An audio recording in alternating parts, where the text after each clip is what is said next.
আসসালামু আলাইকুম রহমতুল্লাহ। এর আগের ভিডিওতে আমি বলছিলাম পুরাতন একটা ঘরের কাজ করতে আসছি। আসলে আমি কাজটা একদিনই কমপ্লিট করছিলাম, বাট একই ভিডিওতে দোনোটা কাজ একসাথে দেখানো যায় নাই। আমি আগে কারেন্টের কাজ করছিলাম, পরে পাইপ ফিটিংস এর কাজ করছি। তাই আমি দোনোটা ভিডিওকে দুই ভাগ করে প্রথমে কারেন্টের কাজটা আপনাদেরকে দেখানোর চেষ্টা করছি, এখন পাইপ ফিটিংস এর কাজটা দেখানোর চেষ্টা করতেছি। কারেন্টের কাজটা আমাকে তো মাশাআল্লাহ ভালোই ফেরা দিছিল। তাই এখনো পর্যন্ত আলহামদুলিল্লাহ পাইপ ফিটিংস এর কাজটা ভালো। এজন্য আমি খুব ধীরে স্থিরে কাজটা করার চেষ্টা করতেছি। কেননা আপনারা ঘরের টাইলস এসব কিছু দেখে বুঝতে পারতেছেন এই ঘরটা অনেক পুরাতন ঘর।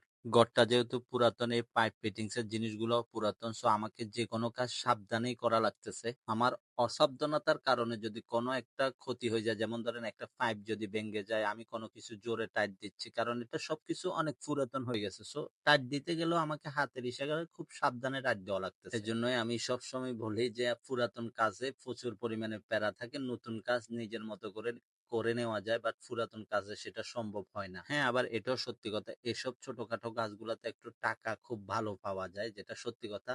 অনেক সময় শ্রম একটু বেশি লেগে যায়, কিন্তু টাকাও খুব ভালো, খারাপ না। যেমন ধরেন আমি এখানে জাস্ট একটা ফিটিংস এর কাজ আপনাদেরকে দেখানোর চেষ্টা করতেছি, কেননা আমি আরেকজনের ঘরের মধ্যে আমি ওইভাবে ভিডিও করতে ইচ্ছুক না বা করবোও না। এখানে যেমন একটা আমি খাল্লাতা লাগাইছি, এটাকে এখানে খাল্লাতা বলা হয়, বাংলাদেশে কি জানি বলা আমি ঠিক বলতে পারবো না। আমি এমন খাল্লাতা আজকে এই বাসাতে 4টা চেঞ্জ করছি, কোনোটাই তেমন আমার সমস্যা করে নাই।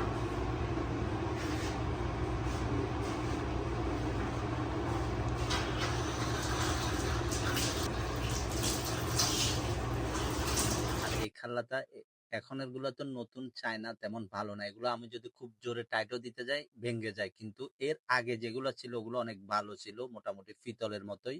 ওগুলা বিক্রি করে আমি কিছু টাকা ওইখান থেকে পাবো। এর মধ্যে আরো টুকটাক কিছু কাজ ছিল, যেমন ধরেন কমোটের একটা পাইপ ছিল, অন্যান্য আরো অনেকগুলো কাজ ছিল। আসলে সবগুলা তো ওইভাবে দেখানো সম্ভব না, কারণ এটা অন্য কারো ভারী। যতটুকু আমার মনে হয়েছে আমি দেখাইতে পারবো ততটুকুই আমি দেখানোর চেষ্টা করছি। আর আমি ওই কথাটা কেন বললাম যে নতুন কাজ সহজ, পুরাতন কাজ প্যারা, যারা এই ধরনের কাজ করে থাকেন আশা করি তারা বুঝতে পারবেন। এমন কাজের জন্য আমি কিন্তু খুব বড় মিস্ত্রি না, আমি জাস্ট টুকটাক হাতুড়ি মিস্ত্রি। আমি টুকটাক কাজ পারি, যেগুলা জাস্ট টুকটাক বলতে পারেন।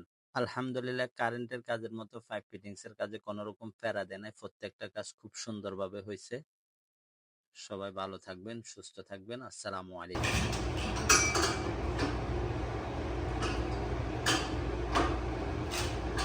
كويس كويس.